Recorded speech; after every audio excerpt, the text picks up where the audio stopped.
नमस्कार दोस्तों, सभी पेंशन धारकों का स्वागत करते हैं एक बार फिर से हमारे इस YouTube चैनल पर। दोस्तों, इस समय की पेंशन धारकों के लिए बहुत ही बड़ी खबर निकलकर सामने आ चुकी है। जी हां दोस्तों, पेंशन धारकों की पेंशन बड़ी टेंशन। जी हां दोस्तों, पेंशन को लेकर आप टेंशन बढ़ चुकी है, पेंशन की आप टेंशन बढ़ चुकी है। इसके लिए दोस्तों बड़ी खबर आई है। तो दोस्तों, आज की इस वीडियो के अंदर हम बात करने वाले हैं कि ईपीएस नॉन डिफा पेंशन 7,500 प्लस डीए को लेकर जो बड़ी अपडेट आई है। तो आप सभी को 7,500 प्लस डीए जो है वो कैसे मिलेगा, क्या आपको मिलने वाला है, क्या आपकी वास्तव में 7,500 प्लस डीए की जो मांग हो रही थी उस मांग को स्वीकार किया गया है या फिर नहीं स्वीकार किया गया है। अगर स्वीकार किया गया है तो ये कब से लागू होने वाला है, आपके खाते में पैसा कब से देखने को मिलेगा, कितना पैसा किस किस के खाते में आएगा, क्योंकि सभी की यहाँ पर 7,500 प्लस डीए की पेंशन नहीं हुई है तो किन के हाथ में ये पैसा आएगा। साथ ही यहाँ पर जो है ओपीएस यानी कि दोस्तों पुरानी पेंशन योजना की बहाली को लेकर बड़ी खबर आ रही है। लगातार जो एनपीएस जब से लागू हुई है तभी से दोस्तों सरकारी कर्मचारी जो है वो पुरानी पेंशन योजना की बहाली की मांग कर रही थी। इस बीच लगातार आप सभी के लिए ज्ञापन पत्र, साथ ही साथ हड़तालें की गई, धरना प्रदर्शन किए गए। तो तमाम इन मुद्दों के बावजूद आप सभी के लिए जो है ओपीएस का मुद्दा कहां तक पहुंचा है, क्या आप सभी के लिए ओपीएस लागू होने वाली है, इसको लेकर जो खबर है इसके बारे में भी बात करेंगे आज की इस वीडियो के अंदर। साथ ही दोस्तों डीए 50% को लेकर बड़ी खबर है। जी हां दोस्तों, यहाँ पर पेंशन धारकों का जो है महंगाई राहत और कर्मचारियों का महंगाई भत्ता जो है वो 50% हो गया है। इसको लेकर दोस्तों हाल फिलहाल में आप सभी के लिए बड़ी खबर आ रही है। साथ ही दोस्तों बोनस की भी यहाँ पर बात करने वाले हैं, क्योंकि त्योहारी सीजन में दोस्तों यहाँ पर पेंशन धारकों के लिए क्या बोनस हो सकता है, कर्मचारियों के लिए क्या बोनस होगा, इसके बारे में भी आज की इस वीडियो के अंदर आप सभी को संपूर्ण रूप से जानकारी देने वाले हैं। साथ ही साथ दोस्तों एनपीएस के अंदर जो है 1 तारीख से ही नियमों के अंदर बड़ा उलटफेर होने वाला है, नियमों में बदलाव होने वाला है।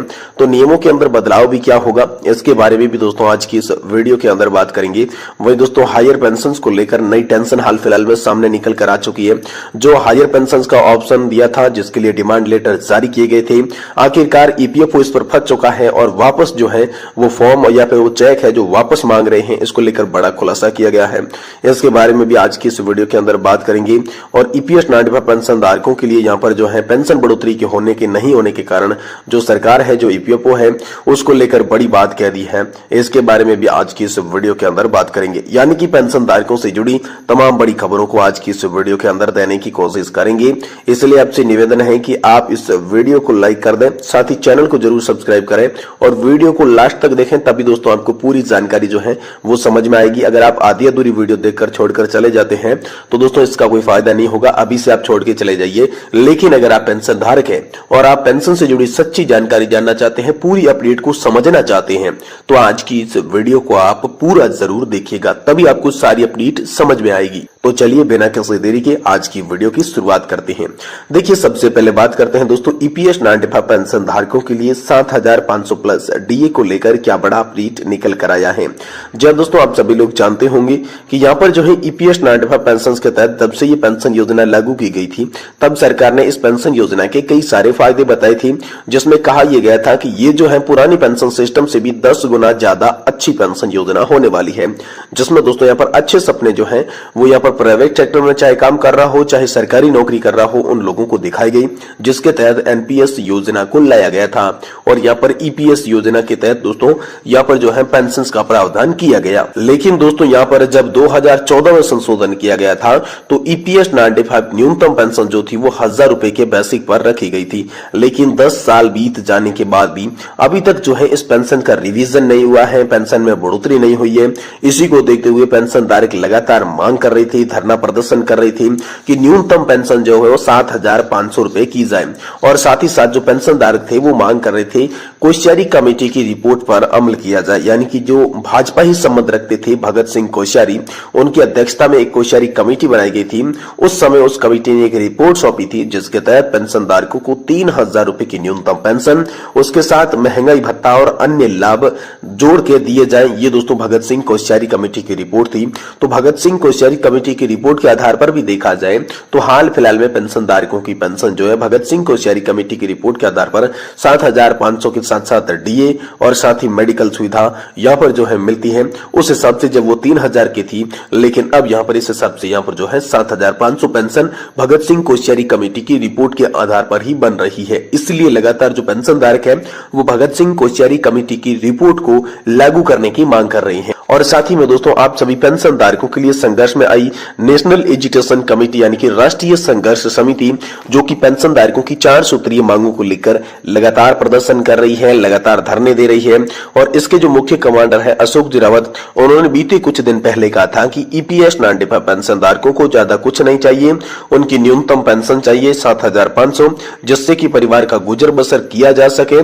और साथ ही साथ उन्हें जो है अच्छी मेडिकल सुविधा चाहिए, यानी कि 7,500 प्लस डी के साथ साथ मेडिकल सुविधा को लेकर लगातार मांग हो रही थी, लेकिन सरकार ने यहाँ पर आप सभी के लिए कोई भी निर्णय नहीं लिया। लोगों को उम्मीद थी कि आचार संहिता से पहले यहाँ पर जो है निर्णय होने वाला है, लेकिन ऐसा कुछ भी नहीं हुआ। आचार संहिता से पहले भी आप सभी के लिए पेंशन को लेकर कोई गुड न्यूज नहीं आई है सामने। साथ ही साथ दोस्तों यहाँ पर बात करें ओपीएस को लेकर, यानी कि पुरानी पेंशन योजना की बहाली को लेकर हाल फिलहाल में क्या अपडेट आया है। तो दोस्तों ओपीएस को लेकर लगातार देश के अनेक संगठन जो है वो मांग कर रहे थे। जब से नया पेंशन सिस्टम यानी कि एनपीएस लाया गया है, तभी से दोस्तों ओपीएस की दोबारा से मांग हो रही है। इसी बीच दिल्ली के अंदर 3-3, 4-4 महारैलियां भी हो चुकी है। दोस्तों बीते ही साल आपने देखा होगा कि दिल्ली के अंदर पेंशनर्स का जन सैलाब उमड़ा था, जो कि पुरानी पेंशन योजना की बहाली की मांग को लेकर उमड़ा था। और साथ ही दोस्तों ओपीएस की मांग अन्य तरीकों से भी उठाई जा रही है, लेकिन ओपीएस की मांग पर कई बार संसद के अंदर, कई बार लोकसभा राज्यसभा के अंदर भी बहस हो चुकी है। लेकिन जो सरकार है वो ओपीएस की मांग पर आनाकानी कर रही है, यानी कि पुरानी पेंशन योजना को लागू नहीं करना चाहती।